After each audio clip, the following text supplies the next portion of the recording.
ఒకప్పుడు ఆనందం, కానీ ఇప్పుడు ఆ ఆటలే బెట్టింగ్ జూదంలా మారిపోయాయి. గేమ్స్ పేరుతో నిర్వహించే బెట్టింగ్ వల్ల లక్షల కుటుంబాలు నాశనమవుతున్నాయి. రోజు పదుల సంఖ్యలో సూసైడ్లు జరుగుతున్నాయి. ఒక్కో మ్యాచ్ పూర్తయ్యే లోపల ఎంతో మంది జీవితాలు చీకట్లోకి వెళ్తున్నాయి. మీరు నమ్మగలరా? ఒక్కో మ్యాచ్ అయ్యేలోగా వేల కోట్ల బెట్టింగ్లు ఆవిరైపోతున్నాయి. చాలా మంది ఉద్యోగులు నెలంతా కష్టపడి సంపాదించిన జీతాన్ని ఒకే ఒక్క క్లిక్తో బెట్టింగ్ యాప్స్తో మట్టిపాలు చేసుకుంటున్నారు. నెల చివరికి ఇంటికి డబ్బు లేదు, మనశ్శాంతి లేదు, జీవితానికి ప్రశాంతత లేదు. ఎంతో మంది బిజినెస్ మ్యాన్లు జీవితాంతం కష్టపడి సంపాదించిన డబ్బుని ఒక్క క్షణంలో బెట్టింగ్ యాప్స్లో పెట్టి సర్వనాశనం చేసుకుంటున్నారు. ఏండ్ల కష్టం ఒక్క నిమిషంలో మాయమవుతుంది.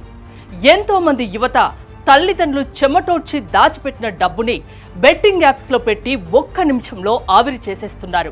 తల్లిదండ్రుల జీవితకాల కష్టాన్ని ఒక్క క్లిక్తో శూన్యం చేస్తున్నారు. ఇది ఆట కాదు, ఇది వ్యసనం, ఇది వినాశనం, ఇది కుటుంబాల సర్వనాశనం. ఒక్కో మ్యాచ్ ముగిసే లోపల ఎంతో మంది అప్పుల్లో పడుతున్నారు. ఒక్కో మ్యాచ్ ముగిసే లోపల ఎంతో మంది కుటుంబాలు గొడవలతో విడిపోతున్నాయి. ఒక్కో మ్యాచ్ ముగిసే లోపల రోజు పదుల సంఖ్యలో సూసైడ్లు జరుగుతున్నాయి. మనకు జీవితానికి ఉపయోగపడే గేమ్స్ కావాలి, కానీ బెట్టింగ్ పేరుతో ఆడే ఆటలొద్దు. మీరు బాధ్యత గల పౌరులైతే, మీ కుటుంబాన్ని ప్రేమిస్తే, యువత భవిష్యత్తు గురించి ఆలోచిస్తే ఇప్పుడే ముందుకు రండి. సుమన్ టీవీని సంప్రదించండి. మనమంతా కలిసి బెట్టింగ్ యాప్స్ని ఆపుదాం, కుటుంబాల్ని కాపాడుదాం, యువతను కాపాడుదాం.